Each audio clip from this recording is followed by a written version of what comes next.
The question is, he said he's heard that Yogananda put great emphasis on men and women living separately, and he wondered if that was only for the ashrams or applies to people in general, and in the early years of Ananda village did we live that way.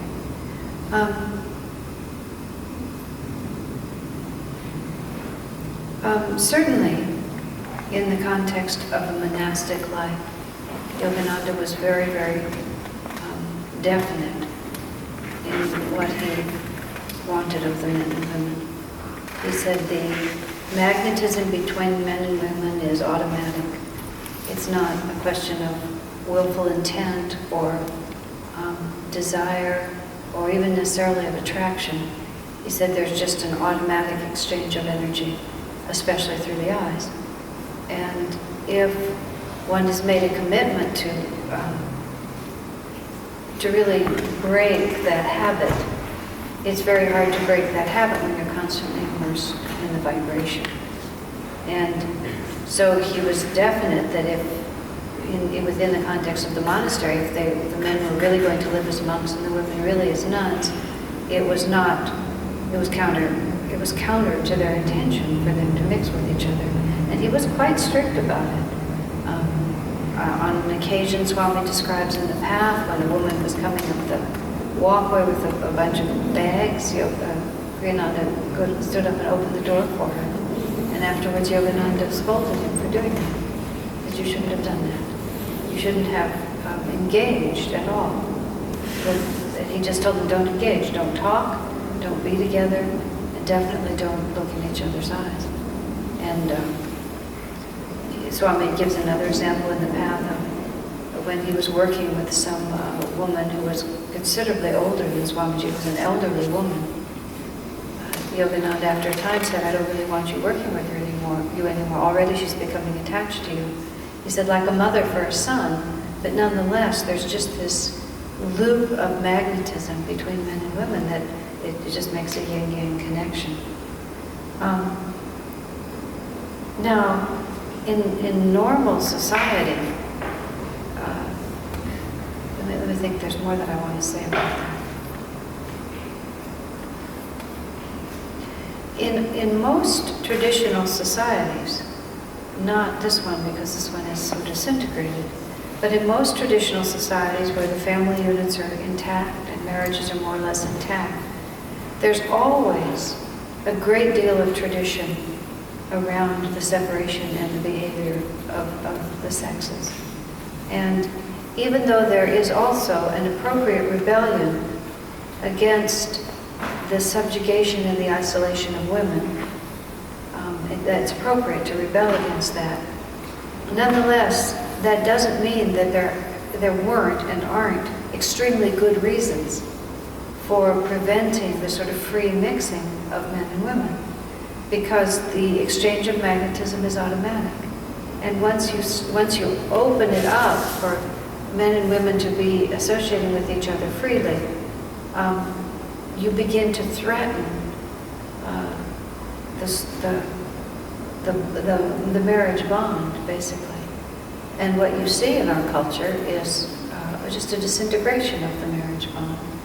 And a lot of it, well, there's a lot of reasons for it, but not the least of it is that men and women have so much opportunity to seek for the complementary magnetism in an adult person who is not their spouse. It's just so easy. And so what happens, what I have observed in our culture is that what really makes a marriage relationship work is it's very important to just keep that unique kind of energy. And I don't just mean sexual, although sex is a part of it, but it's just a unique magnetism that I've grown fond of the word mate. A partner is a word that people use, but I like the word mate because you think of geese who mate for life, and I don't mean again mate in a sexual sense, but I mean it more as a noun, which is that you find your mate. And being in a marriage like that, there's just this feeling of just finality about it. This is my mate, and I don't mean necessarily in the grandest sense my soulmate, but this is just the one that I will be next to for my whole life. It's not romantic, it's not unromantic. It's sort of like, this is my hand, this is my arm, this is my husband. This is just reality. But even anchored deeply in that, like that, and that's not bad. I mean, everybody thinks that's bad, but it's just the opposite of bad. It's absolutely wonderful, because it's so just totally secure and so outside of I like it, I don't like it. It's just reality. And when it's just reality, you always want to work to make reality beautiful. To just have something be reality doesn't mean it's not beautiful. You put out a lot of energy, but it's the fabric of your being. It's just the fabric of who you are. This is your other half in the best possible sense. But part of what makes that work is that you keep the energy, that certain kind of energy. And again, I'm starting to say it's not just sexual, it's much bigger than just physical sex. You make sure that it always just lives between you. And you don't dissipate it kind of casually. And I read things in magazines, office flirtations and things like that. I mean, magazines are so sick. I don't read them very often, but every once in a while I'll see something. It's just like everybody now plays with that magnetism. Like it's just a game that you play, and you're always finding opportunities to kind of sparkle in that energy. But you're robbing the bank. You're taking it right out of the bank of where you need to be spending it. But of course, there's a tremendous inclination. It's very tempting to do that because it's a hit for the ego. There's a big ego element in that, and you don't always like the person you live with, and sometimes you're just irritated with them, and you want some other kind of comfort that you're not getting. And you imagine that things will be better if you just think, oh, well, I'm not going to get that from there, so I'm just going to go get it from here. And that's a delusion of our times. And so, a traditional structured society protects mankind and womankind from their own lower nature by making it difficult. Of course, that merely means that people sneak around and often, are executed for what they do. So you can't legislate morality. You can't just set up rigidity and expect people to be good. People have to understand from the inside how to behave. So your question was specifically Yogananda. So no, he didn't specifically sort of advocate these rules of behavior. But what he did was he taught what the realities were, and then leave it to us to figure out what we're going to do. And his rules for marriage that are described in the SR lessons are so much more formal and so much more distant and so much more dignified than what people honestly expect. He recommended separate rooms. He recommended that married couples don't spend too much time together. He recommended that they take separate vacations. He recommended that men should keep women out, that should provide her with as many labor-saving devices as possible, and should keep her from having to just toil away at menial work all the time. He said that a man should give his wife gifts often, but that they should be useful gifts, not just luxurious things. Should not harbor her taste for luxury. The woman should be very careful with the man's money and constantly point out to him all the ways in which she's being conservative. Just respectful of how hard he works for it instead of, and many, many things like that. That the man should not always be in the room when the woman is with her friends. That the man or the woman both should never speak ill of the other's family. A lot of little things like that. All of which just talk about it from a much more dignified level than the level that we normally work with it. Now,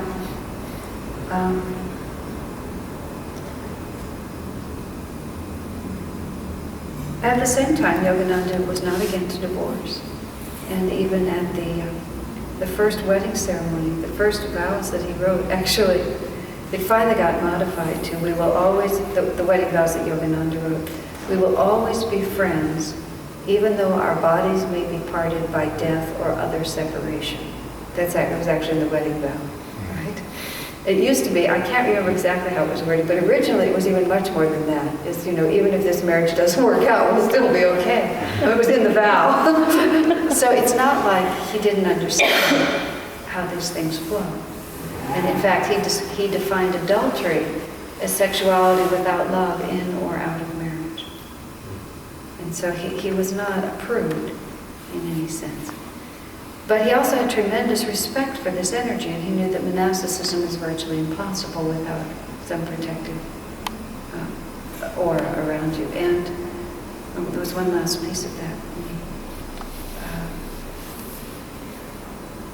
And he did write about the absolute folly of America, and he talking about teenagers. He said, just when the sexual drive and the hormones are just reaching their most hysterical pitch, we put the teenage girl and the teenage boy alone in a car together and just send them off. And he just thought that was just insane, just completely insane, if we wanted the children to preserve that energy. And he recommended, chastity, perfect celibacy until marriage. He respected the sexual energy and felt that it was foolish to dissipate it, and that he deplored the fact that American youth is not trained to have any understanding of sexuality, and that it's just it's pushed upon children instead of treated intelligently with respect. In the early years of Ananda, when we had a monastic order, we were not separated, and that's one of the main reasons the monastic order eventually fell apart. The demands of formal monasticism and that kind of separation were simply impossible in the stage of work that we were in. And Swamiji knew it, and he sort of knew in that sense that it was probably doomed, and he never gave final vows to anyone for that reason, among other reasons. And he even now speaks of how much he would like to have a monastery again, a formal monastery. But he still now just doesn't see how we could support it. Because everybody needs to earn money, and earning money tends to involve you in the world around you. We don't have the capacity to support monastics, to make monasticism and the preservation of the monastic life the first priority. And so it's unfeasible.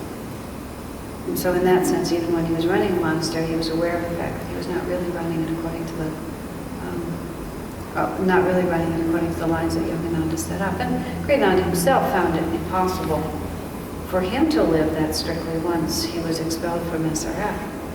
It was just, and in fact, he feels quite proud of himself for remaining a Swami. I mean, there was an interlude in which he wasn't, but to have held to his monasticism as well as he has, and to have made it to the end of his life, now a Swami again, he thinks is quite an accomplishment, given all the kinds of things that I'm saying here, and given what Yogananda himself explicitly said was required. Does that make sense? Does that answer the question? When people talk to me about being monastics now, which they do from time to time, let me phrase it differently. When I was finding myself in a position where I was having to go out and begin to go out from Ananda Village and begin to lecture in public about many aspects of spiritual life, including a lot about relationships in men and women, which even before I was married was something I seemed to talk about. I didn't, before I was married, really know anything about it, but I talked anyway. I didn't know that I didn't know anything about it. Fortunately, I believe all the tapes have been destroyed by the weather or something between us. I presented to Swamiji a dilemma that I felt, which is that I know what Yogananda's teachings are. I know how really strictly he writes. He writes very, very strictly. I mean, when you read the original writings and notes from lectures and various things, he doesn't compromise. He's just emphatic about celibacy and sexual energy and restraint and all of these things.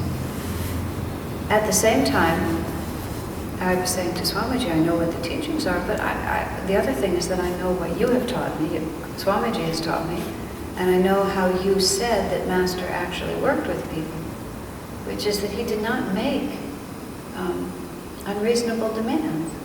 He never asked of people, and I've never known Swamiji to ask of us something more than we could really do, because it just sets up a sense of inadequacy and failure. It begins a pattern of guilt and hypocrisy as you try to live up to something that you know you can't do. I mean, it just makes a mess. And the genius of Swami Kriyananda as a leader is that he's always helped us to go forward in steps that we could actually take. And so I know that even though when you read what Yogananda wrote in his lessons or said in public, and I also know this because I'm a public speaker, and obviously Yogananda spoke from inspiration. In other words, he didn't write out his talks and then read them. And I know that when you're speaking in public, you have to be emphatic. You know, you can't say yes, this, and then maybe that, and then on the other hand, this. I mean, I've heard people, what I characterize sometimes are Virgo lectures, where they just can't really take a strong position without also covering all the other details that might be true. There's no magnetism in that. Plus, unless you sort of strike a note that's a call to battle on a high level, nobody ever really reaches the energy level of what you're really saying. Everybody just comes up a little bit. So if you hit the level here, then nobody's going to move at all. You have to, make it like that. And you also have to set before people a grand image so that they will understand. But then when you're talking to people one-to-one, you have to talk practically about how they're going to move toward that. You can't just say, this is the rules, like this. And Yogananda never did that. In fact, Yogananda said, don't make any rules. He said, don't make any rules about how much people should meditate or anything like that. He said, people will do, but they will do. And they won't do more for having rules, and if they will only do it because of the rules, they're not really doing it anyway. They're just, so you can see, even just statements like that.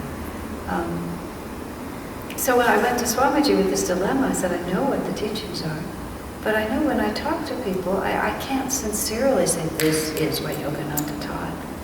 And Swamiji said, I know. Just like that, he said, I know. He said, you have to help people where they are.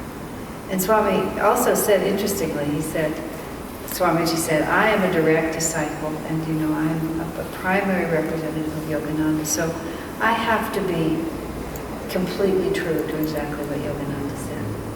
And he didn't go on beyond that, but the implication was, you can fudge it a little more because you're not defining it as much as Kriyananda is defining it. But even he is always sympathetic. He's just always soft and sympathetic and just says, well, you're doing your best. It's all directional. And Swamiji also remarked at a certain point, this is such a disintegrated age. There is no support, there's no structure, there is just endless freedom, and with all due respect, women walk around in their underwear, just all over the place. The way women dress just is so provocative. How can you maintain any kind of restraint when you're being provoked in all directions, and women are doing the provoking, and they're trying to be provocative. It's what everybody wants these days. It's just what's happening. And on another level, it's no biggie, folks. It's just not a big deal, as Swamiji remarked. He said sexuality is just a physical imperative. And nobody feels incredibly guilty because they sleep and have lunch. But there are also simply physical imperatives. That's really all you're working with. You're working with a body identification that forces you in certain directions. Sexuality is a little more than that because sexuality can take your common sense away from you. And generally having lunch doesn't for most people.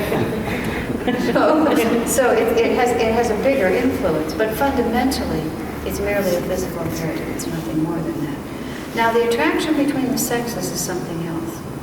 It's a desire for a kind of comfort in this world that only God can give you. And Swamiji himself, writing about the struggles that he's had with sexuality, which are the kind of struggles that when you have a completely white sheet, if you have a couple black spots on it, they look really black. If you're dealing with a plaid, like many of us are dealing with, a few spots don't show in the same way.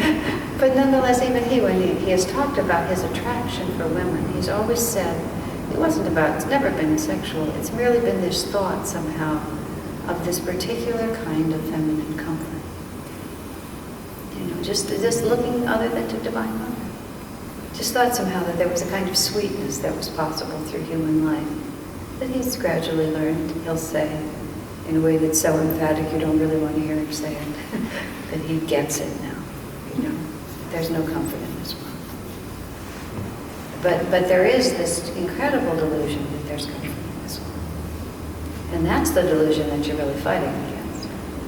And it comes through the physical imperative, that's how it sneaks up into you. But it worms its way into your consciousness on a much more profound level. But almost nobody is really ready to transcend that. The number of people who are really ready to be monastics is so small. However, the effort toward monasticism builds a tremendous amount of strength.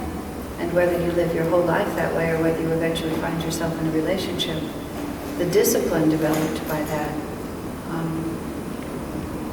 is the key to success. I often tell people, if you really want to have a successful relationship, go into a monastery for about 10 years. And when you finally come out, you'll be ready. But it's foolish advice, because nobody will follow it. But when I lived as a monastic for 7 or 8 or 9 years, never in a separated sense, never in an isolated sense, but nonetheless, there was a group of females, and we interacted with a lot of men, but we never socialized. We were much more secluded from men than anything that you could imagine normally. And during that period of time, it would be foolish to say we lost gender identification, but definitely gender identification became vastly diminished because there was no opposite to constantly reinforce it. And it was wonderful to see. And I would see men and women interacting, and it would be a little confusing to me.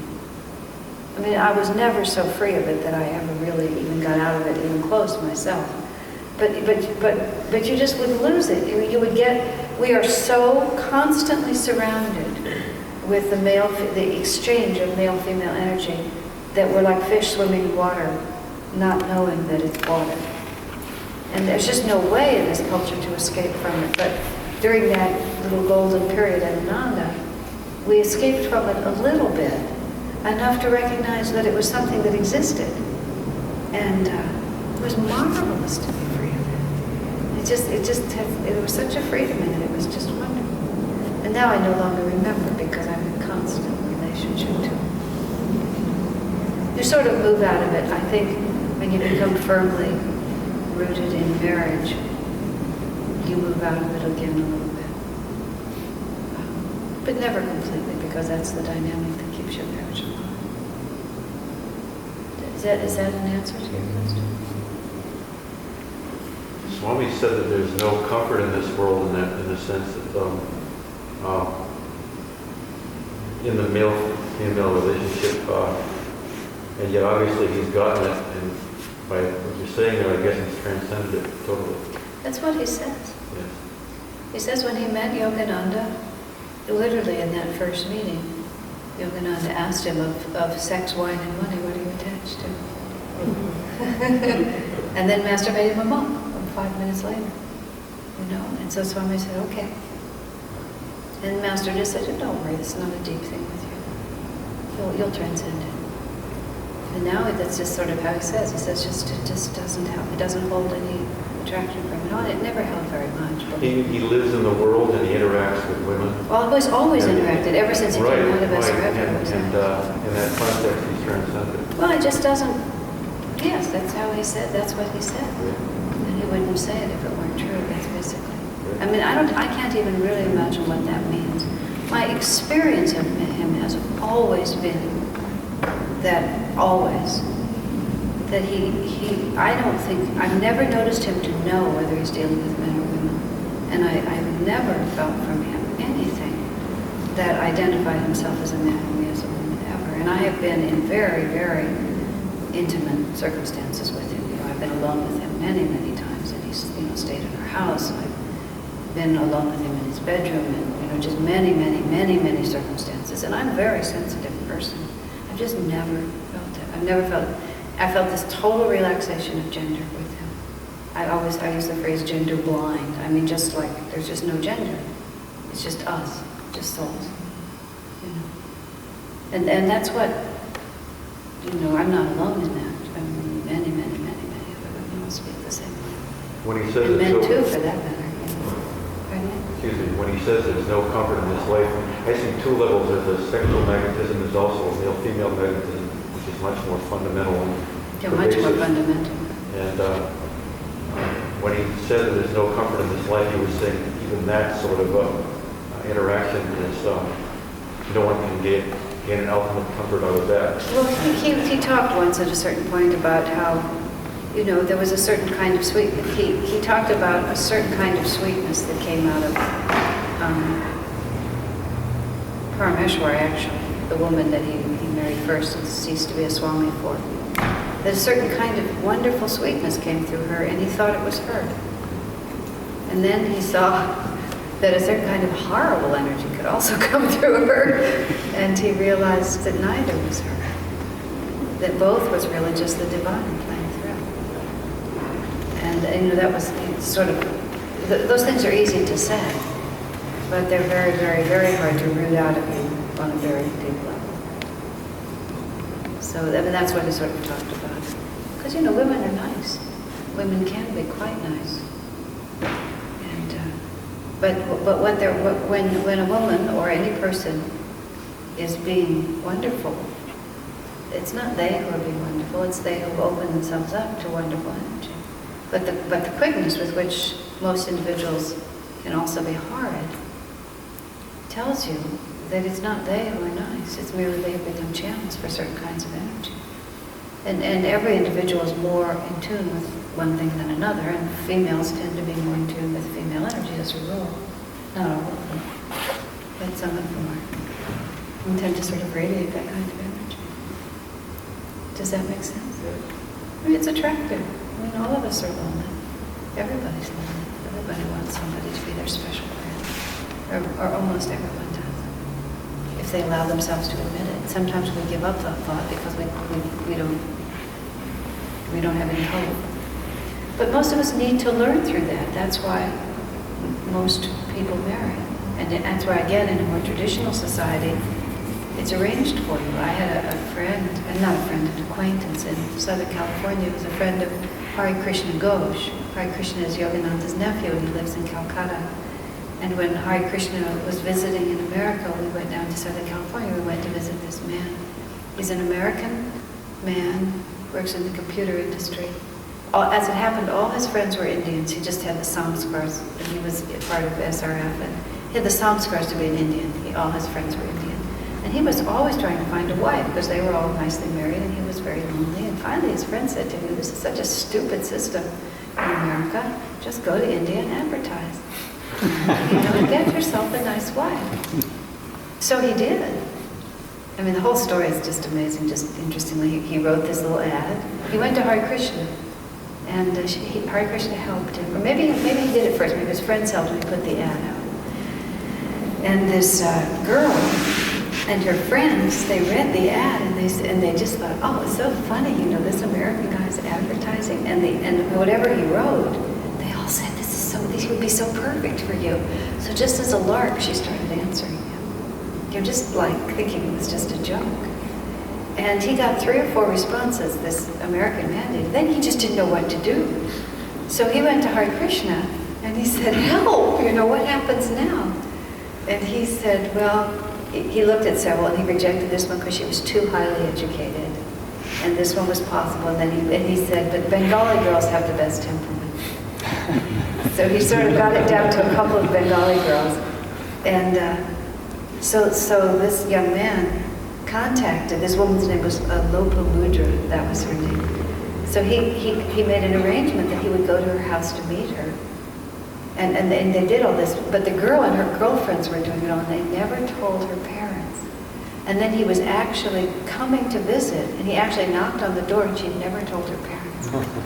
And there's a certain amount of, just graciousness in the face, and so, she suddenly had to tell her parents that this man was here because she had answered his marriage ad. And so there was all this tremendous scrambling around, and they had to not insult him. But she really liked him, and he really liked her. And one thing led to another, and they married. And by the time we saw them, they'd been married 5 or 6 years and had a child. And she came all the way back to America with him because he lived totally in the Indian community. It just worked out fine. But there he was with this very nice family. And she was a very nice woman, and they had a very nice rapport between them. It was really very sweet. I mean, because most people do better. Most of us in human life need the experience of marriage and often of raising children in order to grow spiritually. Not all of us need it, or not all of us will have it in every incarnation because it's just not the way it works. But very few people, even if we're not living that life, we may still have the samskars. We still may not have the samskars to really be monastics. Because it's just not the time or place for it, it's not the life for it. You may, and it's a great thing to pursue if you do. And if God leaves you as a solitary person, whatever your desires, you should do your best to live as if it was a monastic life that you'd selected, because there it is, you might as well give it your best. And then leave it in God's hands what he does about it. But in most cultures, understanding that stability is better if people have families and marriages, they help. But I don't think it's necessarily better. I mean, what's happening now is marvelously chaotic. And it just throws everybody back on their wits, which is great. You have absolutely nothing to support you but your own consciousness. And so there's a lot of casualties, but you also have the opportunity to grow terrifically because nothing holds you back. You're just right up against the wall with your own self, period. In or out of marriage, you're just there. You've got every temptation, you have every opportunity, and you have to be, as Yogananda said, you have to be good because, not even because it's your habit to be good. It could be your habit to be good because you could be in a culture that's so structured you have no choices, so it becomes your habit to behave. But you have to be good because you freely, what I mean by good is Dharma. And what Dharma are those actions that expand your consciousness. I mean, and I think sometimes promiscuity is Dharma because it's more expansive than fear or prudishness. So I'm not talking about rules. I'm talking about Dharma. But you have to be good, you have to be dharmic because you freely choose that because that's what you really want. Not because even the Yogananda said, not even because it's your habit. So our culture gives you absolutely every opportunity to choose anything. You can choose absolutely anything. So if you choose a dharmic path, it's really your own choice. And therefore it's really from your own consciousness. It's not imposed upon you. So that's the good news. Yogananda lamented what he called the extraordinary fickleness of Americans. He said people change homes and jobs and marriage partners. He said just like people change their clothes. He said just at the drop of the hat they're onto something else. And he sort of was lamenting it, and then he sighed and said, oh well, he said, perhaps they learn faster that way. Which is meaning they just have a lot of experiences and they kind of get the point, they can get the point faster. Whereas if it takes a whole incarnation and you have to live just one stodgy lifestyle for a whole lifetime, it'll take you a whole other lifetime, and you can move so slowly. In this culture, you can move so fast. You just can run through all your options really quickly.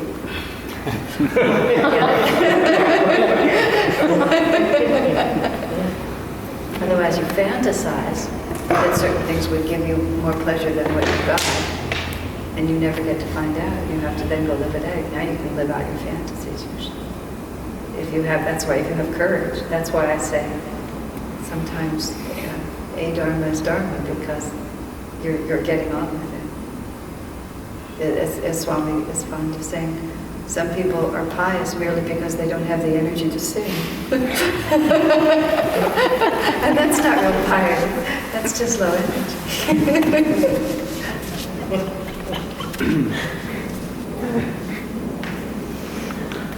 So that was a long answer, but it was nice. Swamiji made a remark once. There was this person who sort of blew through Ananda for a little while and then went on. And someone was saying, oh, they're so insecure, I wish they had confidence in themselves. And Swamiji was sometimes just so marvelously blunt. He said, oh no, he said, the only thing that makes them bearable at all is that they don't have the confidence. If they had enough confidence to really express their personality, he said they'd be unbearable. But it was just, he was in private being humorous, but it was, it was true. It was just merely the person's low energy that prevented their real character from showing. They had the energy to really, because he could see into their nature. If they could really have shown their character, they would have blown out of Ananda a lot sooner. It took them longer because their low energy kept it all in their hands. It wasn't judgmental, it was just factual. They're on their way. Yes. Asha, what did Yogananda say about dreams or dream? Did he ever talk about that?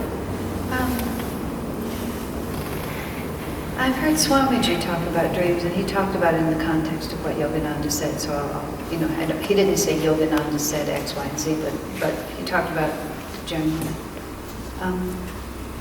I have never heard Swamiji talk, and I believe he said that Yogananda never really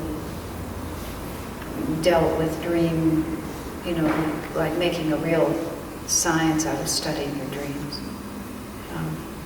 He said, because most dreams are subconscious, and therefore they're not superconscious. They are merely an accumulated reflection of what you already are. They're not a breakthrough into a new level of reality. They sometimes appear to be bigger than what you already are, because they may bring to your conscious awareness aspects of yourself that you're not completely aware of, but from the subconscious level, nothing new comes. Now, what may come is, as I was saying, is bringing to your conscious awareness something about yourself you didn't already know. But I don't think Yogananda considered it a very efficient way to come to self-understanding. I think it was more efficient to raise your energy up to the spiritual eye and go towards superconsciousness, and then anything that you could learn from subconscious, you could learn more effectively from superconscious. At the same time, not all of our dreams are subconscious. Some of our dreams are superconscious. And because, I was talking about this in the Gita class last night, because when you're subconscious, which is to say sleep, you have relaxed this rational model that we hold all the time. Sometimes superconsciousness can reach us more easily when we're asleep than it can when we're awake. So sometimes you will get superconscious messages through your dream state. But superconscious dreams have an entirely different quality about them than subconscious dreams. They're very clear, they're very energetic, they're very light, and they're transformative. Anything that comes from superconsciousness leaves such an imprint on you that you're not the same afterwards. Whereas you may have subconscious insights in your waking or dreaming state that are interesting to you, but they may help you progress, but they're not in and of themselves. You're not unalterably different afterwards. Whereas superconscious experiences, you're simply different afterwards. This is why sometimes people will, dream about the saints or the masters, but they'll have those dreams, but they won't really be different afterwards. They're just, you can see that their consciousness is not really shifted. They're just going on in the same consciousness. So even if the symbols were superconscious symbols, the experiences were not superconscious experiences. Because if they were, their ordinary waking consciousness would be shifted. And so for that reason, he taught to just try to go toward superconsciousness. Do all those things that'll move you toward superconsciousness, and don't worry about the dream state because it'll take care of itself. However, that's not to say that there isn't something to be learned from dreams. It just isn't what Yogananda taught because he was teaching something else. And he didn't teach against it, you know. He just tried to explain what it is. And I know that sometimes people find that because it is important to become acquainted with yourself. Self-understanding is fundamental. Self-acceptance is fundamental. And sometimes the only way that the conscious mind can be communicated with is through the subconscious. And so sometimes the subconscious will communicate to us through its dreams, just trying to tell us basic things about our reality that we might not otherwise understand. And Yogananda said also, he said many dreams are just sent to entertain, you know, to try to, in an attempt to relax and entertain us.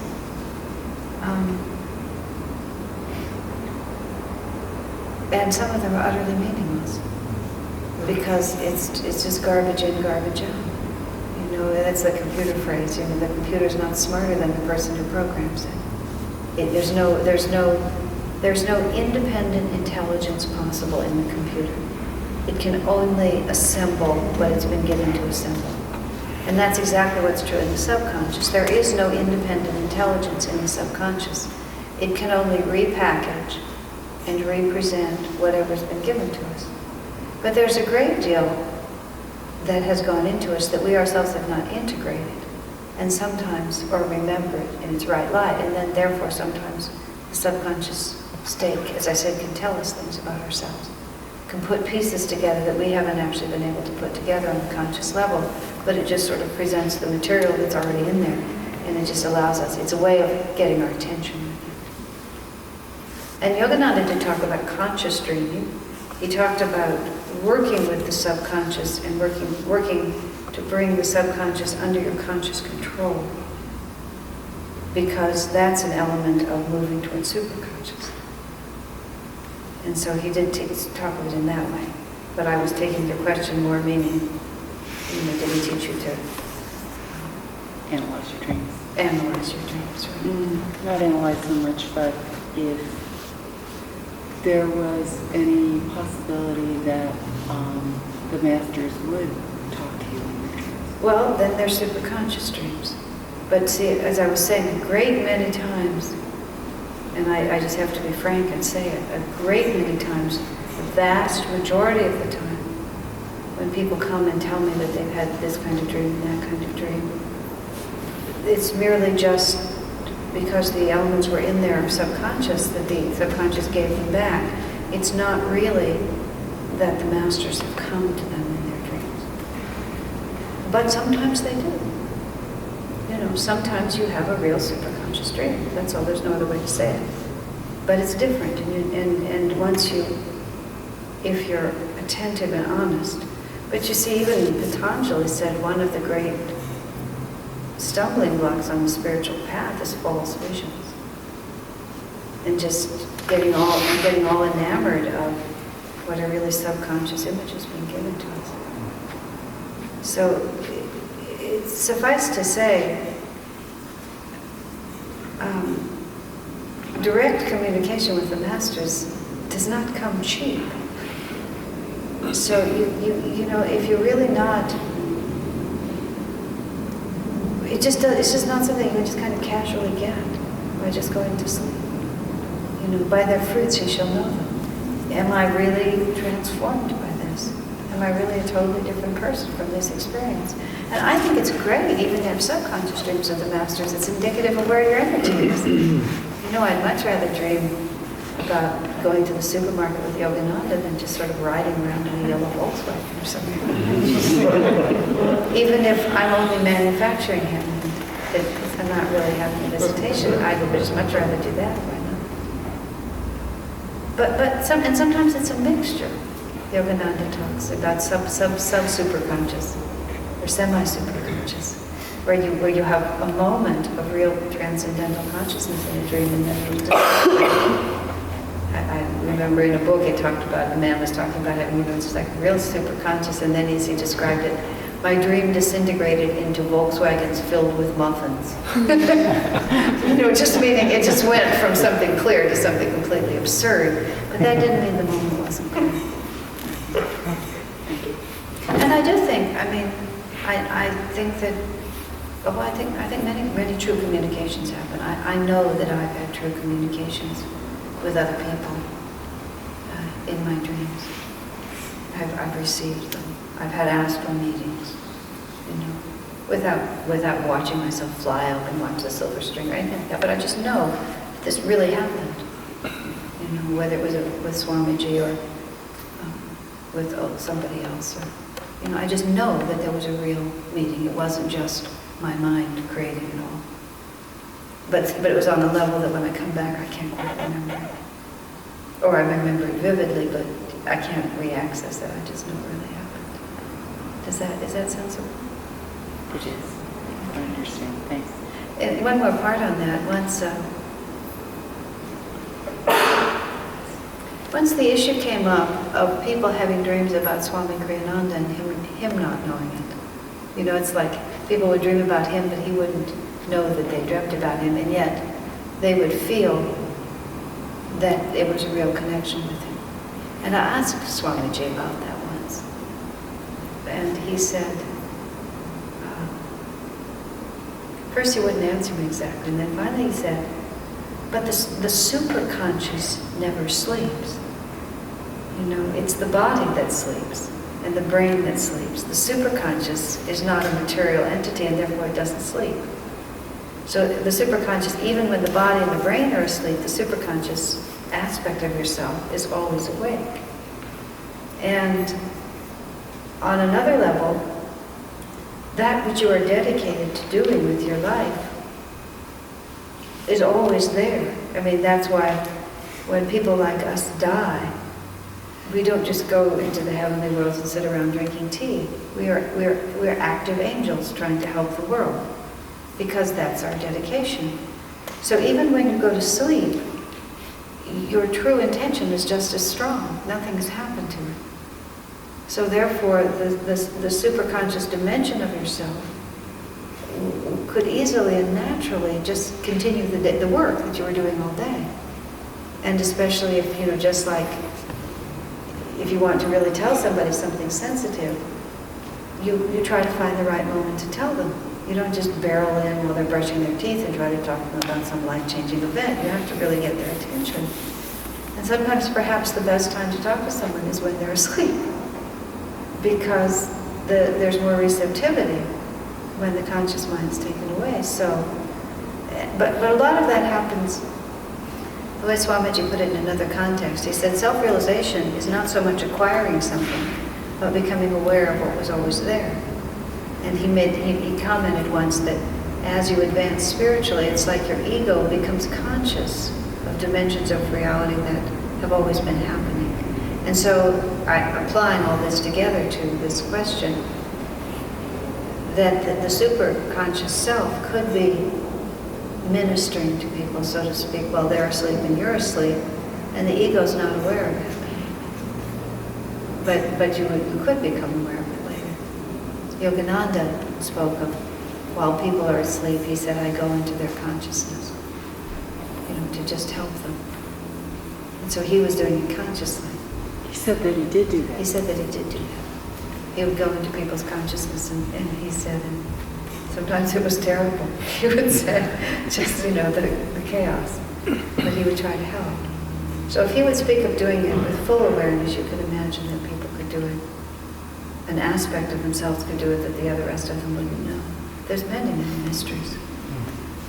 And so you'll feel those things. I'm sure all of you, or many of you, have felt yourself ministered to, either by the masters, or by Swami, or by the angels, or by just your grandmother, or somebody who really loves you.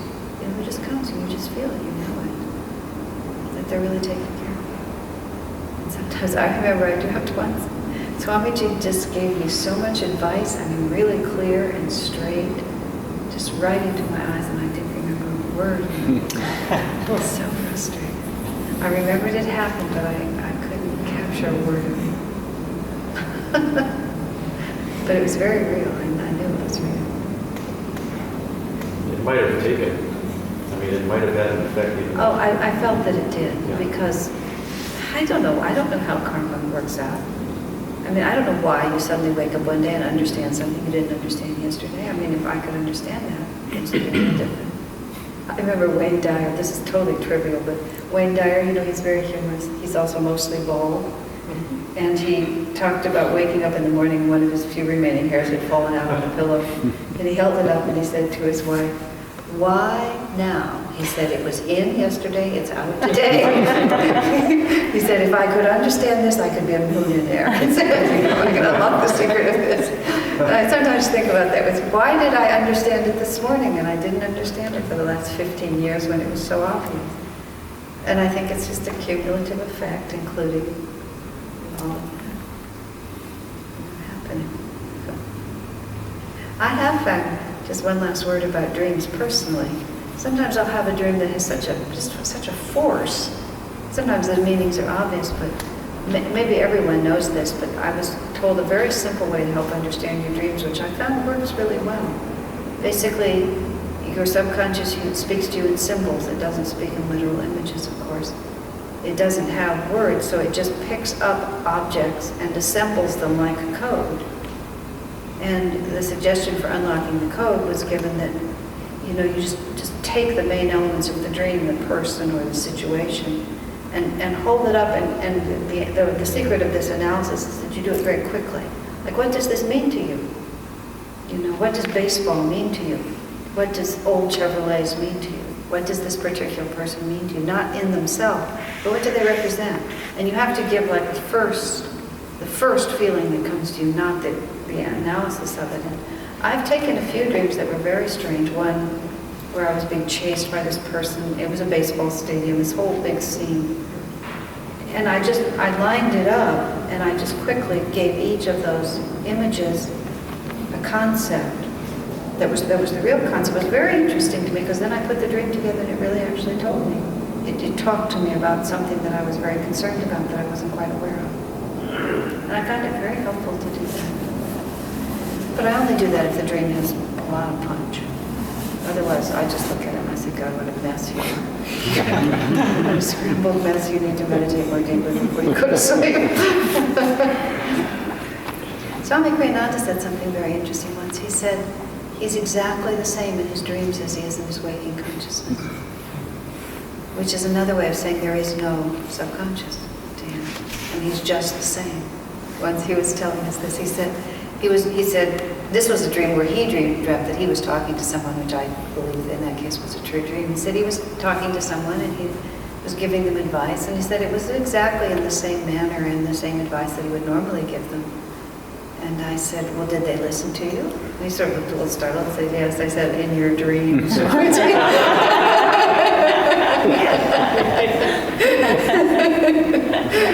was a slightly different.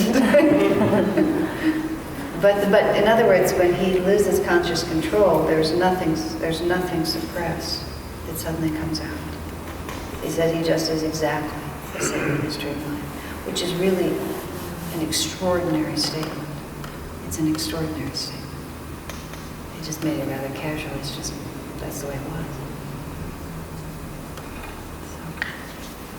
So in that sense, the dreams are relevant. I mean, all of this is about understanding working with the subconscious is important. It just depends how you go about it. You can affect it more from the superconscious level. Well, if anybody else has a short question, I'll take it. You never know whether they're short or not. But it feels short, otherwise we can. Let's just go into our own self.